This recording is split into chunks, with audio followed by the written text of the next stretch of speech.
Welcome back to the table. You are with Finding Atoria. We are a weekly, so far, TTRPG focused podcast. We're three lifelong friends with a century or more of TTRPG. Make us sound so old.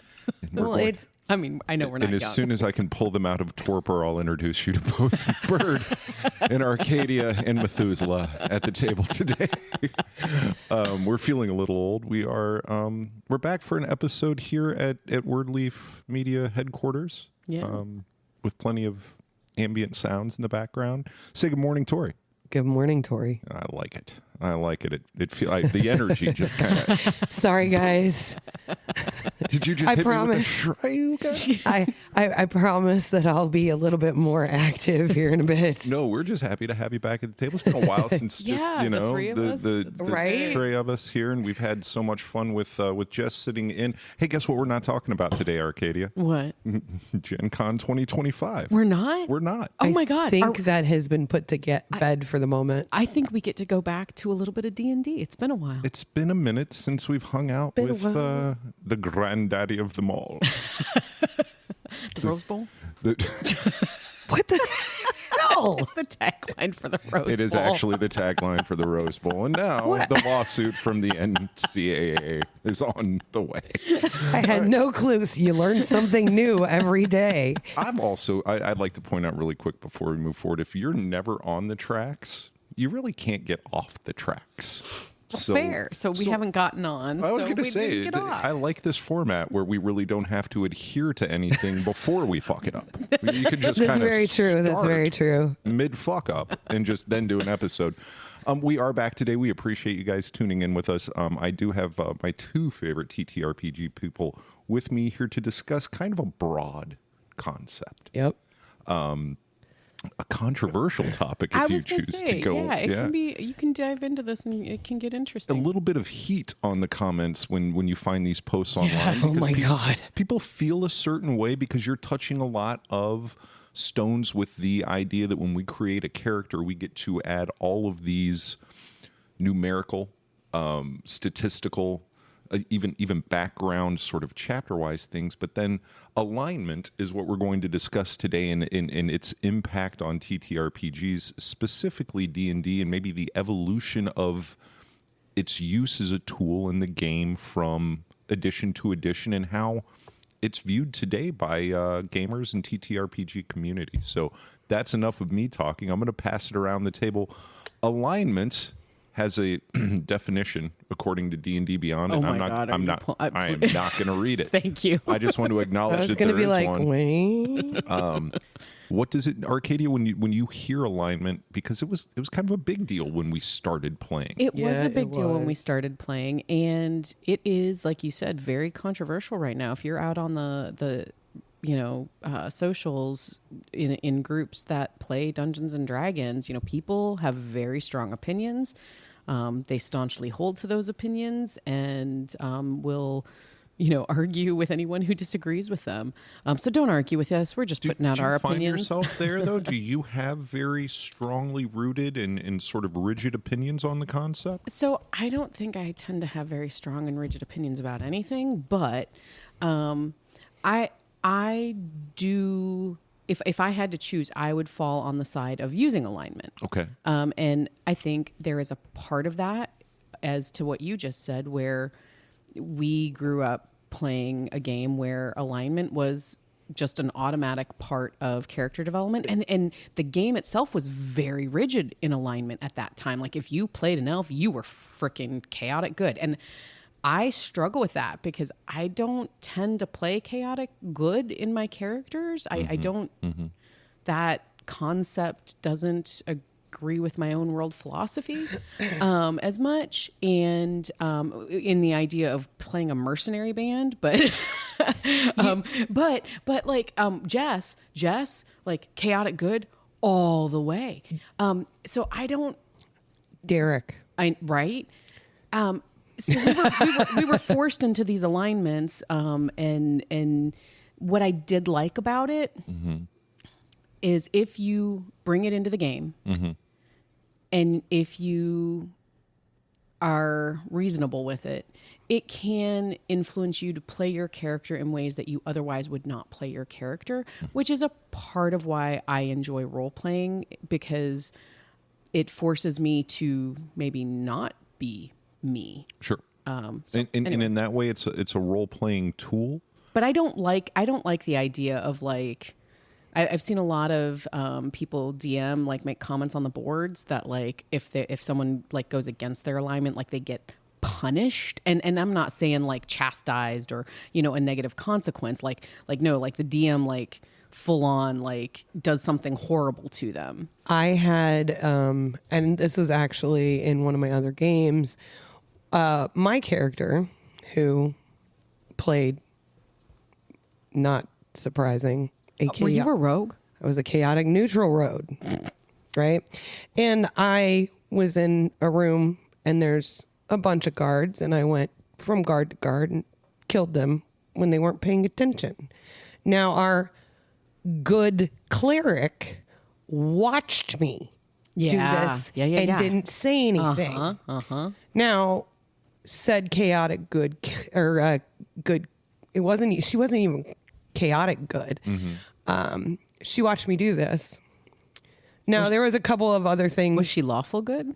I don't know. Because that would make it even worse, honestly. I could not remember what it was. Something good. I'm not sure what it was, but she was recalled to her temple. Yeah. For that kind of stuff. See, I dig that. I do too. I don't think that you slap the player down. No, from a GM side, but I think that it is of consequence in the story. It's Yeah. of consequence in the fiction when you have a character who has chosen an alignment and a player plays that alignment.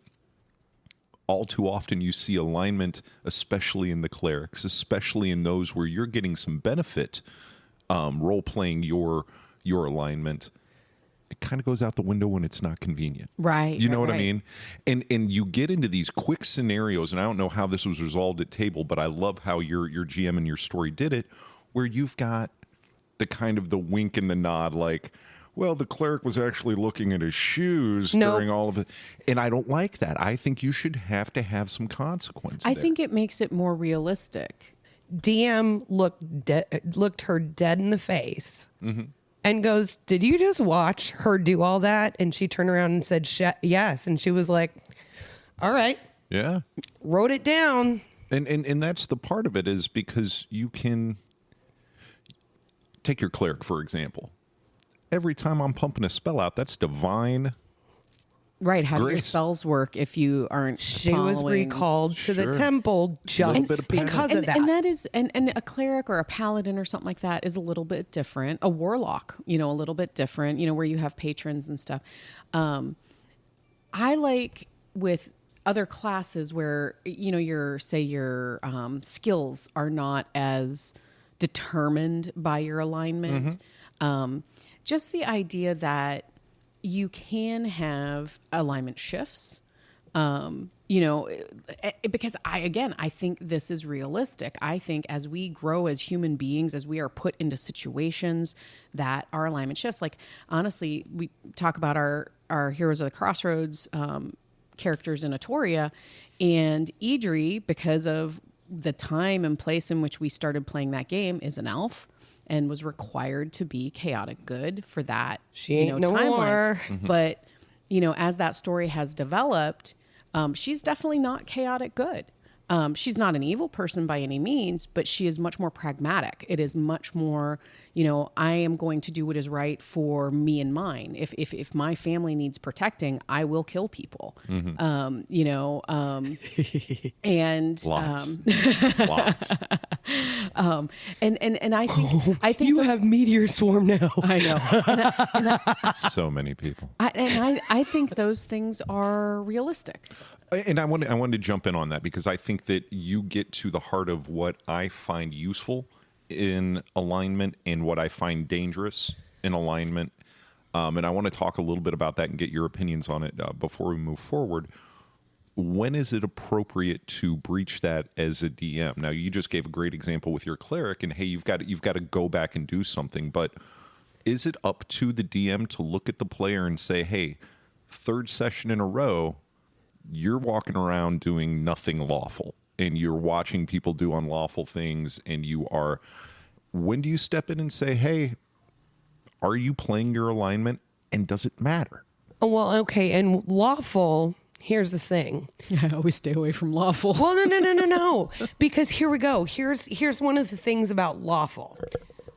Lawful does not mean... It doesn't mean good. Means Well, no, and it also doesn't necessarily mean the laws The of laws of the land. laws of the place. it's following an organized structure. Right. of- And And I struggled with that for a while. And I will be honest, different people have different opinions about Right, that. right. You know? But what helps the definition on lawful is its antithesis in the little grid, which is chaotic. Right. So I think that any time that you are looking towards putting things in some sort of lawful order, even if it's evil, even if it's not registered with the powers of the land, that's going to fulfill the requirement, for lack of a better term, but align you with your alignment properly. And it doesn't need to be, the town guard were called in and we look the other way. That's one form of law. Law is the organization of chaos. Yeah. And I yeah. And one of the things in that argument about like lawful doesn't have to be the laws of the land. I get that. Like if you belong to a rogues guild, the laws that matter to you are the laws of your you're guild. still not going to get a lawful rogue. Right. No, but here and actually I would argue that because lawful evil, and I think a lot of people miss this because they always go to this concept Yeah. of if you're evil, that means you're breaking the law. And No. It's like, no. Lawful evil uses the law to do evil things. Right. And then like if you really want to go there, We've got so many examples of that, people. No, sorry. In real life. I mean, seriously. I mean, you can we have- across the world through all times and places. Chaotic, there are always stupid, lawful, too. evil people. And right, a dictator of Yeah. any sort is probably your penultimate example of a lawful evil. orange. Try Sorry. at any rate. You can cut that. No, dude, we're fine. Are you okay? Are you breathing air? Yes, or I am. monster? I am. Okay, good deal. No, and it was a good conversation to have because I don't think that there should be a point in time where it's a gotcha situation at No. the table. Like, okay, you did this wrong, so guess what? You've got to change your character sheet because I say that you're no longer.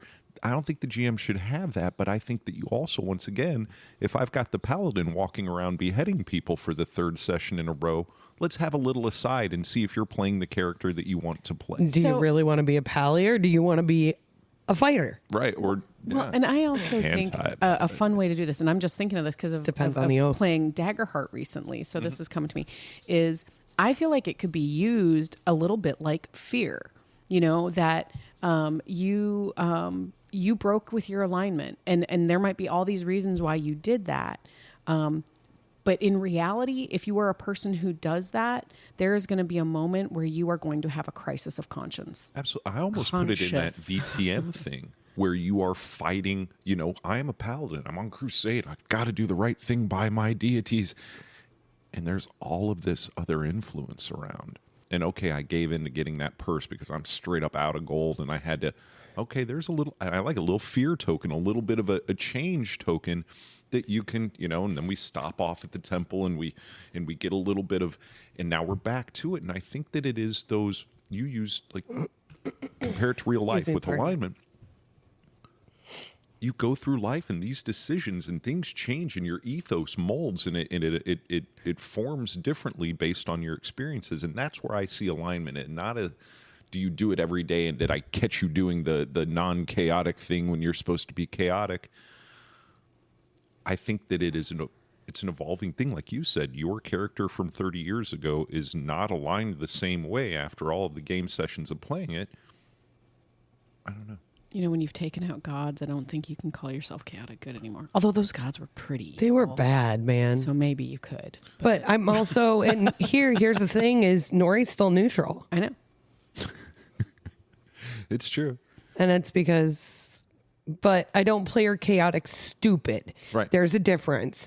Well, and that I think that takes us to a whole nother thing of how alignment has molded and changed over the years, because when you first started playing Nori, we made an exception basically based on the stories of She was at that time, back to the races are certain things. Nori should have been evil, and we said no, we won't make that be a thing. So I had to come up with a full backstory to get a drow above ground and a drow that didn't want to kill everybody on sight. Right, and it wasn't going to get killed by everyone. Yeah. On site. It got close. So I think that could be really interesting for us to dive into is how some of those changes have happened. Let's do that. Let's go ahead and take a quick. Go hold ahead. on. Yeah. Because there, one thing we didn't do at the top, and like some players who might not use it at their table, so they don't know about it. Alignment is basically, there's a chart. Oh yeah, we just started jumping in on it, and we didn't explain it. We didn't explain it, and it's a chart of 9 alignments with good to evil on one side. Yeah, it's a grid. Yeah, it's a grid. Chaos to order on the other. So you have an X and Y axis. You have an X and Y axis, so it goes good, neutral, evil, lawful, basic, neutral, chaotic, and chaotic. Yep. So you could be true neutral. So you can be true neutral, which is see a this very little 9 square grid in your mind, and you could be right in the center if you chose. which is true neutral, and then it's chaotic. Chaotic good, neutral. lawful good. Well, no, because chaotic, lawful, because there used to be neutral good. I know, and that's Well, the interesting. that's actually that works because it's chaotic, neutral, and then lawful. Yeah. So never mind.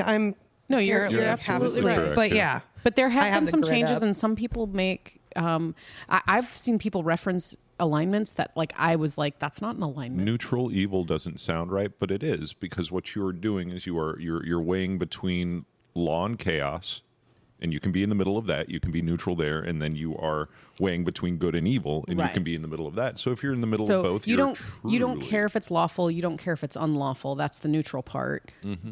But you do care whether it's good Robin or Hood. evil. Mm-hmm. Right. Yep. No, Robin Hood Would be chaotic. would good. be chaotic. It would be chaotic good. Yeah. Which is what I always use as an example for chaotic good. Right. Robin Hood's the perfect example. He wants to do good. He doesn't not give going a to fuck follow how the law. he's going to do it. And that's the reality of when you have poor laws, that Until if he you want to became be the good. leader of a merry band of men in the woods and had to set up organized structure, some sort of community and hierarchy. Which Well, then that would be might a little- lawful good. But once again, laws don't necessarily mean. And I love this because I think that you could kind of make the argument for different characters. But yes, you were right. The chaos of I'm going to do the right thing and I'm going to do it outside of established laws. So I think it would be really fun when we come back from break to sort of dig into it, like give some examples and definitions of each of those things, and to talk about how it's changed over the years. Perfect. All right, let's go ahead and do that. We're going to take a quick break, and then we'll be right back to get realigned on the alignment episode. Of course you knew did. you were going to get one. All right, we'll be right back. This episode of Finding Atoria is brought to you by Wordleaf Media. The Finding Atoria podcast is looking for guests for our upcoming episodes. Are you or someone you know passionate about the TTRPG community and have a story to share? If so, contact us on our socials or reach out at wordleafmedia.com/findingatoria. And now back to your program. Welcome back to Finding Atoria after the break. We are continuing what's kind of become a flowering discussion here on alignment, and getting kind of back to where we were. There are several different opinions on using alignment in D&D and adjacent games, and we were going to have some discussions about how that has been applied and changed by gamers over the years. And by the game itself. By the game itself, the use of the tools. But I thought it would be kind of cool to bring us back in with a couple of examples of fictional characters that and how the internet says that they're aligned. Now, we agreed on this one earlier, and old Robin Hood is your chaotic good example there. And if you go down the grid on the same side, at least on the one that I'm looking at, chaotic neutral. Now, Han Solo. Oh yeah. Oh yeah, yeah. chaotic that is neutral a there. very good chaotic neutral. And then right below him, I think that this is probably one of the most apt, is chaotic evil, and that's the Joker. Yes. Oh yeah. The That was epitome of what both. Yeah. during the break we were starting to listen. I'm like, neutral is Joker's chaotic evil, Definitely. hands down. yeah. A couple other ones that I thought were kind of interesting, and we can debate them at all, is Darth Vader, lawful evil. Oh, very good example Very of lawful evil. Very down for the Empire, for the order Yeah. and the structure of the Empire. Perfect example, honestly. Palpatine and Vader both perfect examples of using the law to do evil. Except I would argue that Palpatine dipped chaotic at the end. Why? Well, like in Rise of Skywalker. The final order. I know. I want to hear. Except I don't know. It was Order the oh god, I'm not a Star Wars person. Order 66. No, Order 66 was to kill the younglings, wasn't it? That was all no, of that the Jedi yeah, that exterminated. was all the Jedi. yeah. exterminated. No, not that one. But that does show pretty chaotic. Kylo Ren's Nazis. That's the First Order. the Knights of Ren. The Knights of Ren. Yeah. Yeah, the First Order was sort of their army. SS. Yes.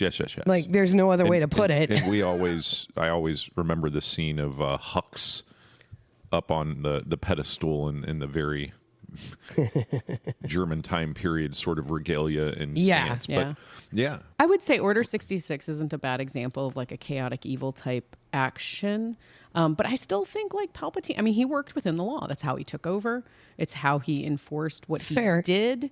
little chaos in the magic in the Yeah. And then Honestly, my son, who is an avid Star Wars fan, as you guys know, I mean, he Jess will do the same thing. He loves to be contrary.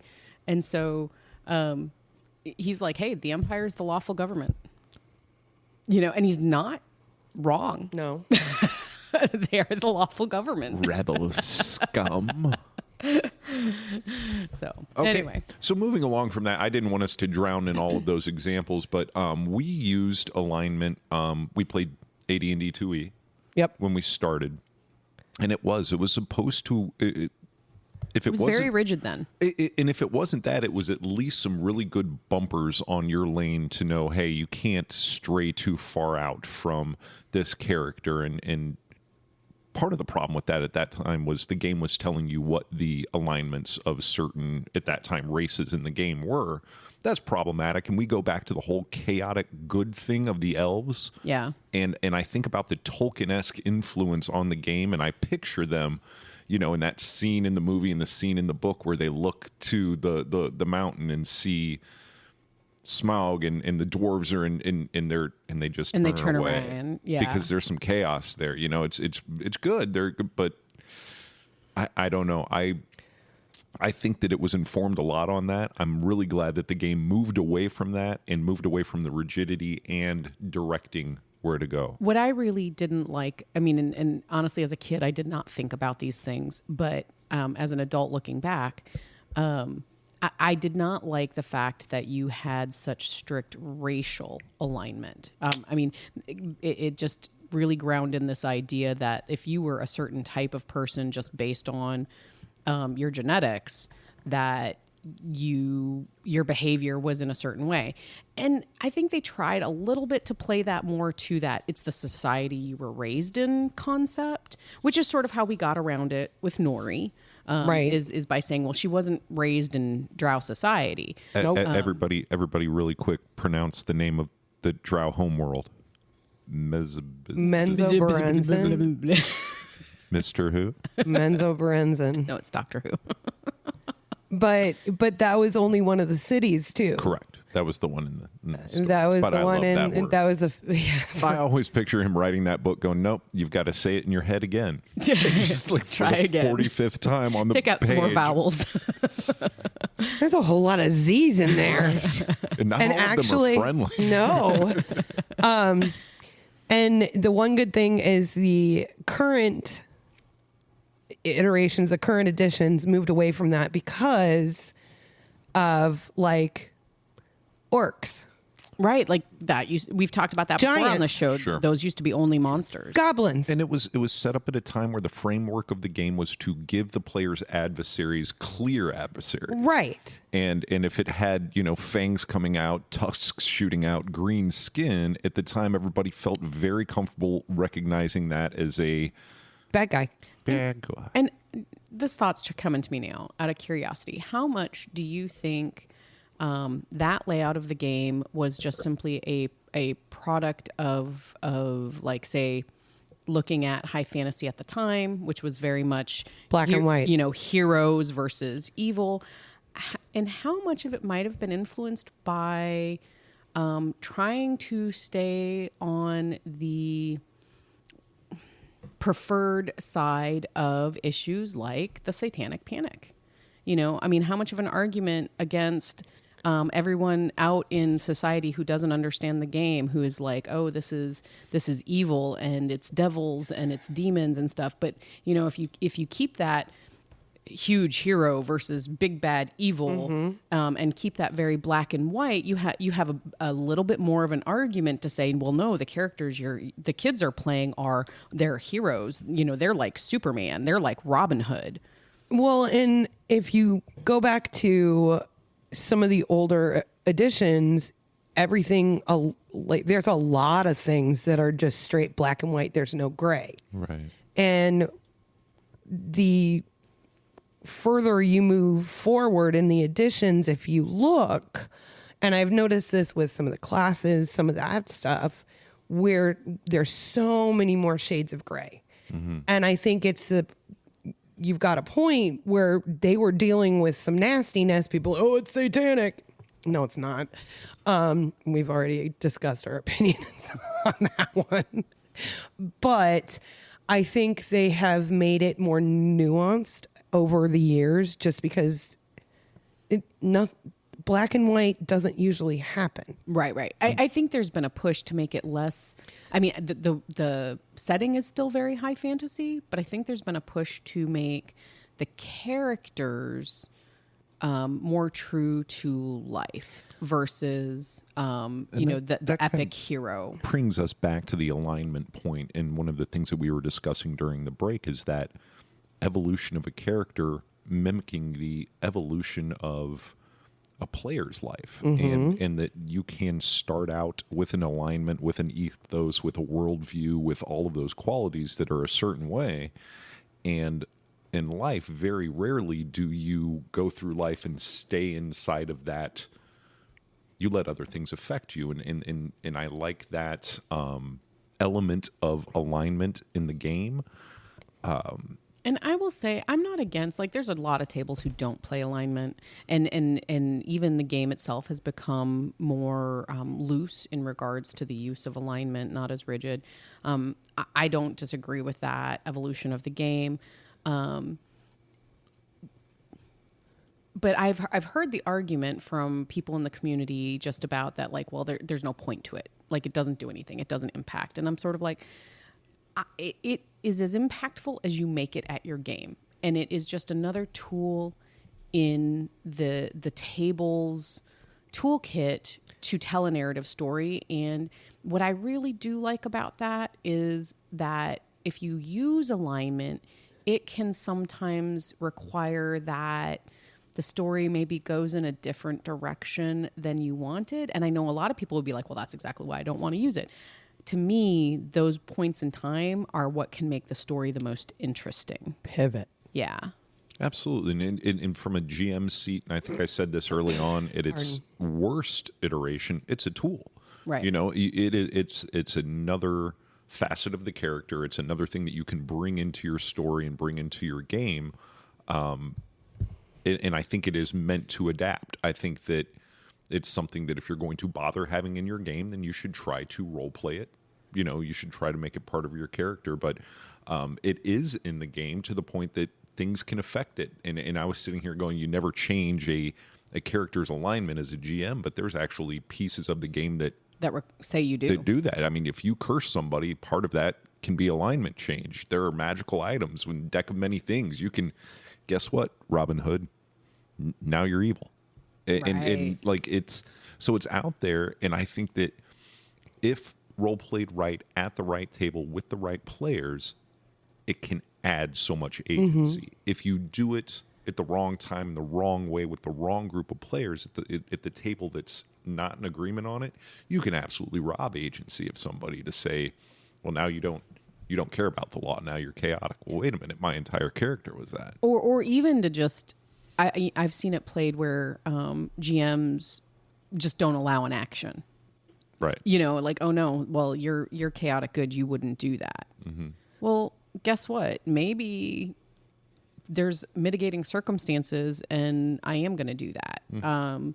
Okay, well then there's consequence to that. I'm good with that, you know. Have a conversation on it, but don't forbid somebody. If you're not nerfing, if you're not hurting anybody else at the table, we're going to figure out a way for you to do the thing that your character wants to do. Yeah.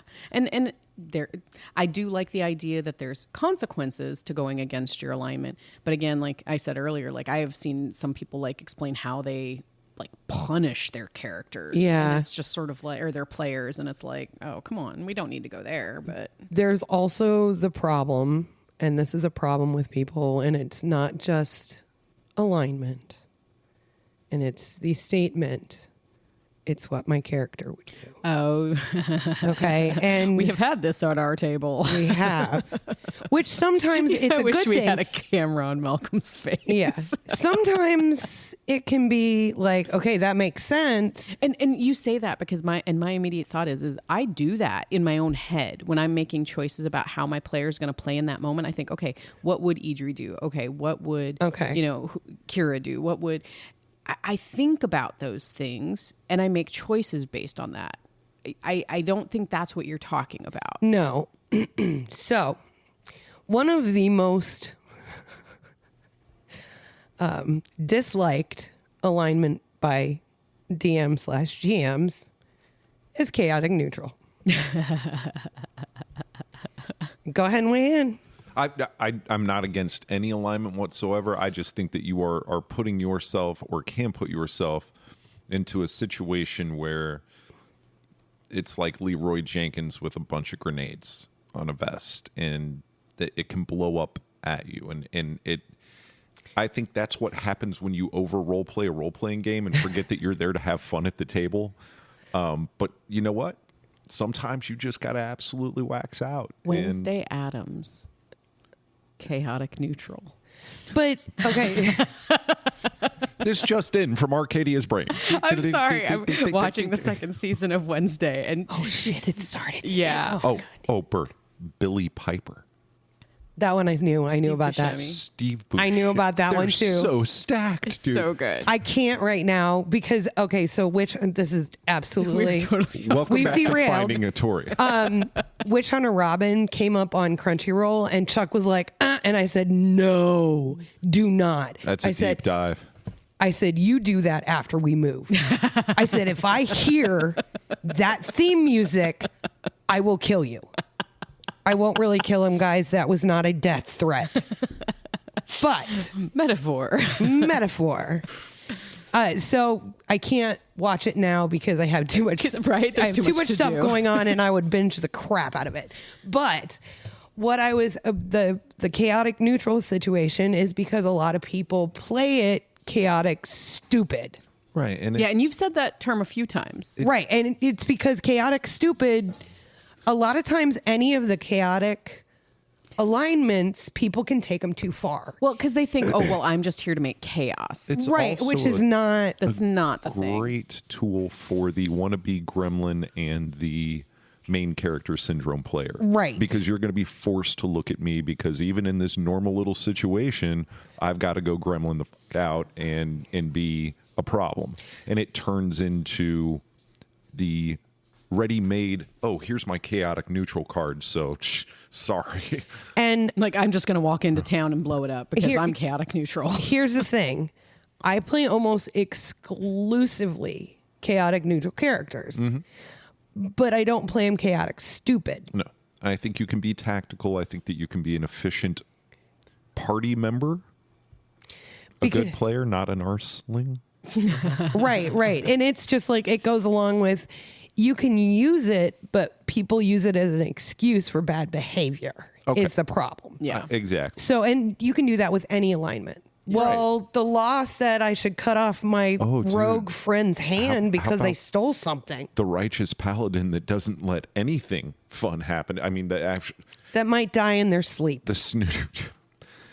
Here at Finding a Tory, we like to review programs that are on streaming services, make some murder threats, and then make some more murder threats. That'd be an in-game one. It doesn't count. It's not PvP if I'm pissed. So we've touched a little bit, but like on we've given some examples of the different kinds of classes. If you haven't played alignment, and maybe some of our conversation has made you realize that could be a little bit of an additive to your world. I mean, let's go through this list a little bit. We touched on lawful good, right? Pallies. Your paladins. You're going to follow the law. You are going to want the law to be used in good ways. You are going to choose to do good things. GM. What? A lawful good character faced with a situation that is evil but lawful. How do they respond? However the role player plays the game. Right? I mean, that's Because those are the who's challenging to tell? moments. And you know, you take this back to a Charlemagne or any of those historical great lawful goods that we believe, even fictional ones, and you don't know which opportunity is going to be the King one Arthur, that lawful moves good. it moves it over. Superman, lawful good. Gandalf, chaotic neutral, went to chaotic good Right? Yeah. with gray to the white. Yep. You ride a Balrog down a. Right? It changes you, man. It changes you, You're man. going to come out with different colored robes after that. Mine would be brown. Okay, so He wore Right, the Radagast. brown pants. okay, so neutral good. Do we have an example of a neutral good? Yes. Groot, Okay, so explain neutral good to me. because he's definitely not lawful. So it doesn't care about the law. He doesn't care about the law. He always leans towards good because of his party members, but when him and Rocket are by themselves, because Rocket's chaotic neutral, there's no other way. So here- I need that guy's leg. Yeah. So actually, help me understand here, guys. Would that be, are you looking up Marvel? If we say, the difference between lawful and chaotic is neutral, and not being lawful is not having to follow the law. What is the difference between neutral and chaotic? Chaos is a choice. Yeah. Just like lawful is. It's not the absence of law. It is you're working for chaos. You are working to undo structure. It is chaotic by choice. Neutral, you don't give a shit either way.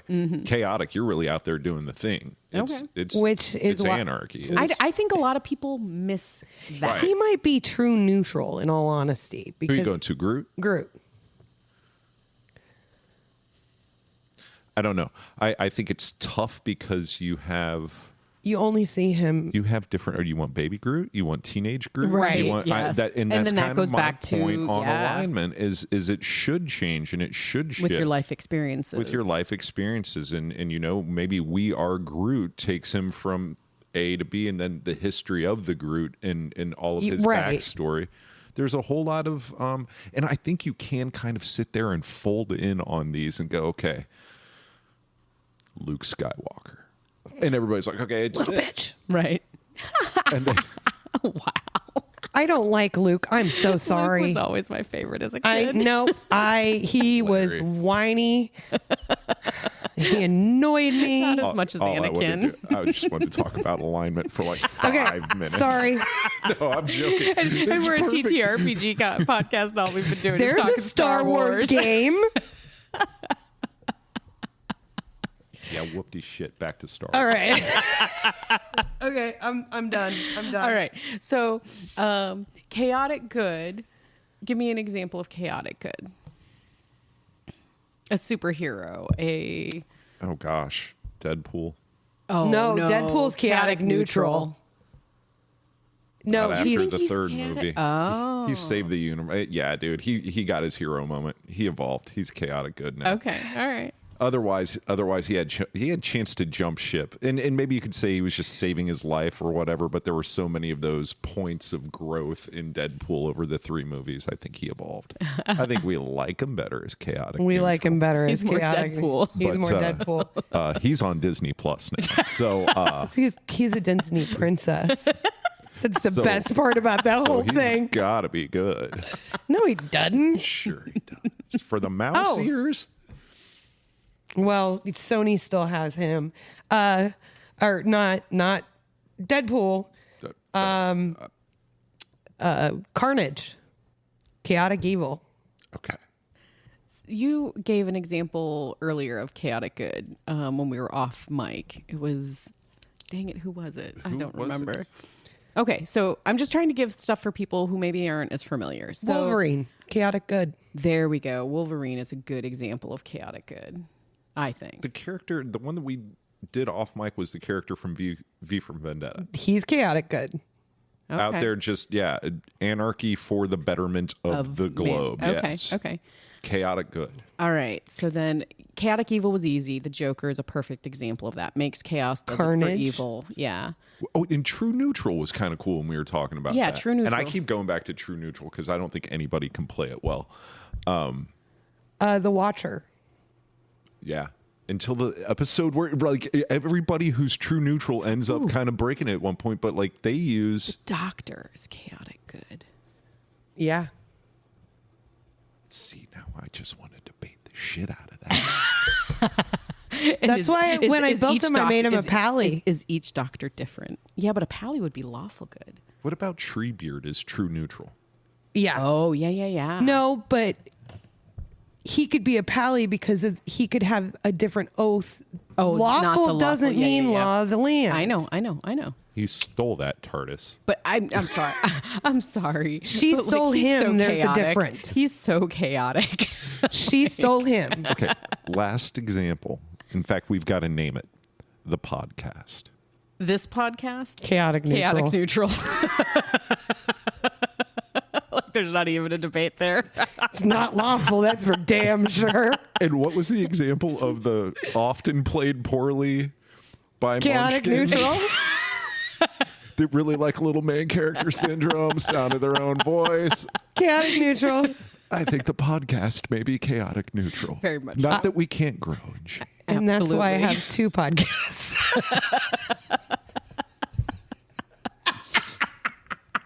Because the other one cleanses your soul. Kind of care, kind of don't. Fantastic. All right. I think that this has been not an exhaustive conversation. There's so much that we could probably talk about more. Give us your examples. How are you using it at your table? I really liked our kind of talk about how it could be a tracked thing like fear. And- Yeah, I and would love to start thirst maybe and all of developing that those, a little bit more. You know, where it's this meter that kind of swings back and forth, and that there are rewards for staying inside of it, and there's rewards for going out of it. It's something as a home brewer. I kind of There like it the is. idea. I was Yeah. like, I I'm like, smell homebrew. I'm like, we might have to make some adjustments. That would be Yeah. sort of I cool. smell homebrew. Very, very cool. Well, guys, thank you so much for tuning in. We appreciate you listening. If you would like to support the Finding a Toria podcast, please do so on Patreon. We are, as always, brought to you by Wordleaf Media. What else? What am I missing? Oh, on Patreon, by the way, there are extras every week, as well as getting the Episodes early. podcast episodes early. Very, very cool stuff. There's also some things that are out There's there lore waiting drop. to be edited, and that might also be lore drops. There's a lot of cool stuff on Patreon. I'm just babbling now because I can't find the other button. Thanks for joining us at the table, guys. Thank you. Bye. See you next week.